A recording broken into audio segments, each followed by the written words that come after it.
yo soy Elisa, soy terapeuta en Estados Unidos y hoy quiero darles algunos tips que doy a todas las parejas que vienen a mi consultorio y también que me han servido en mi propio matrimonio. Espero que sirvan para ti también. Primero, trata de evitar de empezar tus oraciones con tú o bien con vos o usted, porque van a poner a tu pareja a la defensiva. Por ejemplo, si dices, tú nunca guardas tus calcetines y te he dicho miles y miles de veces, tu pareja va a cerrarse, van a poner la defensiva. Entonces es mejor decir, por ejemplo, he visto que últimamente tus calcetines están aquí en el piso. ¿Qué sistema podemos implementar para mejorar esta situación? Algo así. Segundo, trata de reducir las veces que dices las palabras siempre y nunca.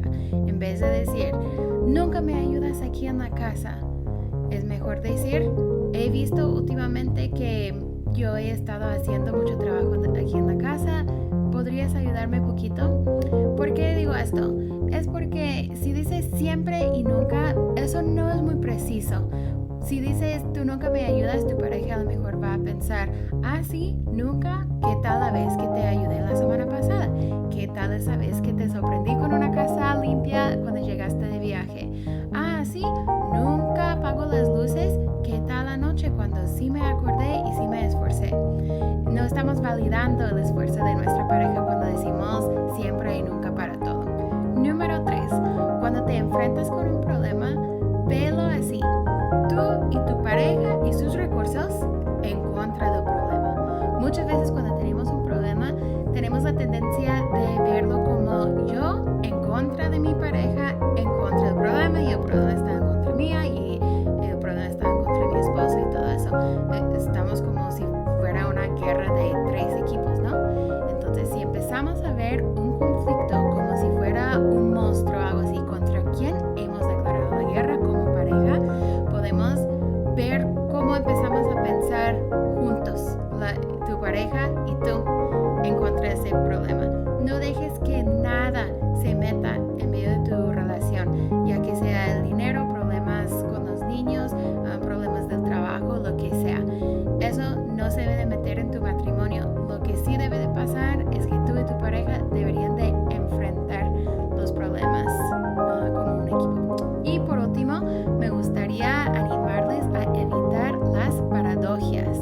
Imagínate esto, una señora se da cuenta que su compañero de trabajo le lleva a su esposa al cine todos los viernes. Entonces la señora va a su casa y le dice a su esposo, oye, pues me fijé que ellos van al cine todos los viernes, ¿cómo me gustaría si me invitaras al cine?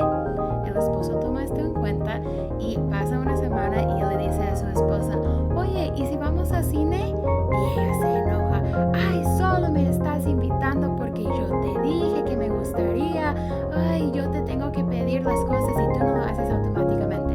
Ok, esto es una paradoja. Ese señor no puede hacer nada bien en la situación. Si le invita al cine, está mal. Si no le invita al cine, está mal también.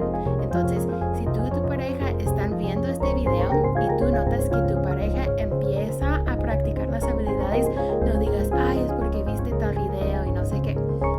Está echándole ganas y hay que reconocer eso, y eso sí, en sí es una victoria. Entonces hay que evitar esas paradojas, especialmente cuando están aprendiendo algo nuevo. Si están yendo a la terapia y la terapeuta les da una sugerencia y ves que tu pareja sí lo toma y sí lo aplica, no le digas, qué mal, es solo porque estamos yendo a la terapia.